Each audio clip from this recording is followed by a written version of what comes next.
Hello, my name is Patrick Highsmith. I'm the president and CEO of Timberline Resources. We thought we'd take a few minutes and walk you through this week's news release with surface sampling results from the Oswego Target at our Eureka Project in Nevada. Now, this is a technical discussion and I may make forward-looking statements, so please apprise yourself of the cautionary language here and on our website. But let's begin with a table summarizing the results we put out today.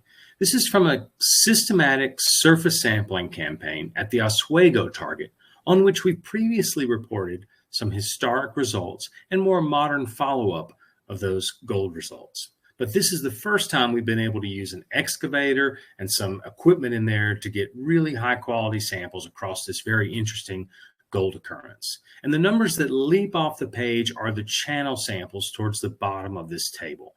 First, this north channel was 17 contiguous samples spanning almost 26 meters that averaged 14.42 grams per ton gold.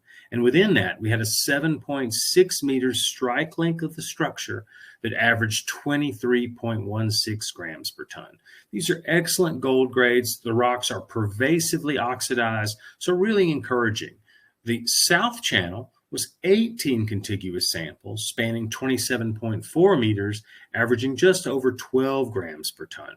Now, this is along a fault structure, kind of at the base of a cliff, as I'm going to show you. So we don't know true width here, but we were able to get an excavator in and cut 3 trenches across parts of the structure where it was safer to operate.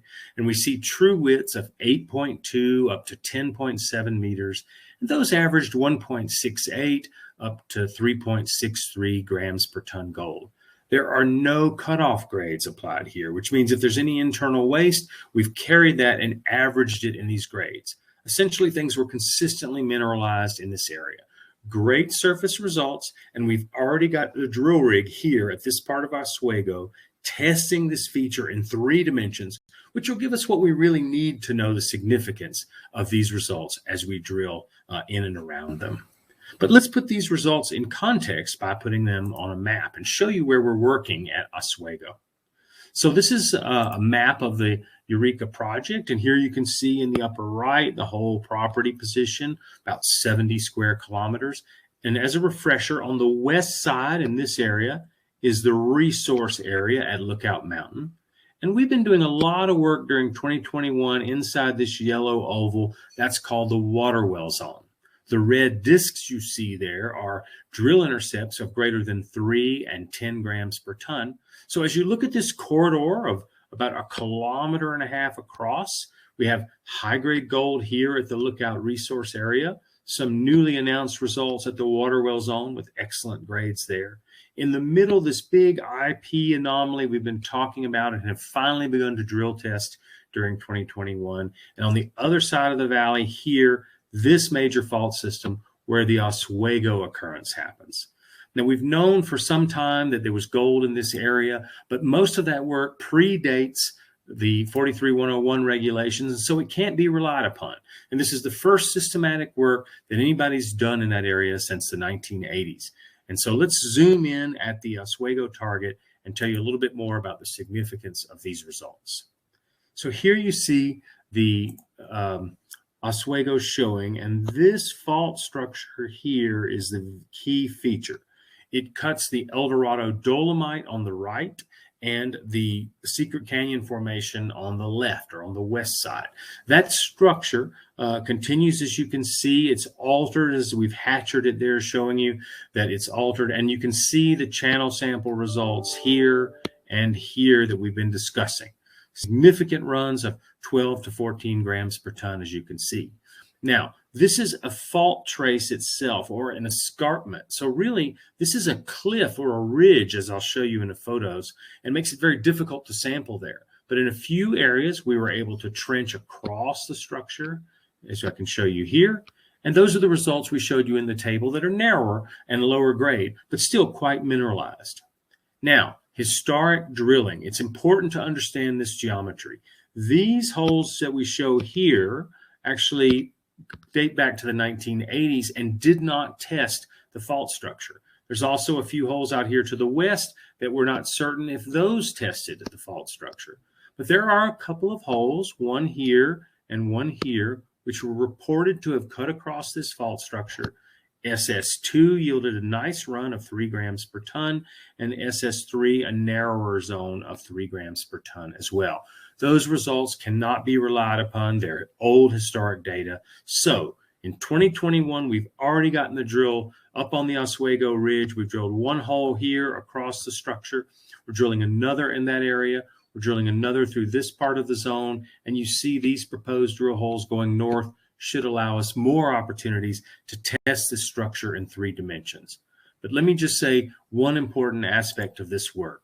We've sampled along the fault. So what will be important is when we can get up on top of the cliff and work in this area, we'll be able to drill through this area in 3 dimensions to see what the true width of this high-grade mineralization is. So stand by and look for our drill results to come in a little bit later in the winter, perhaps.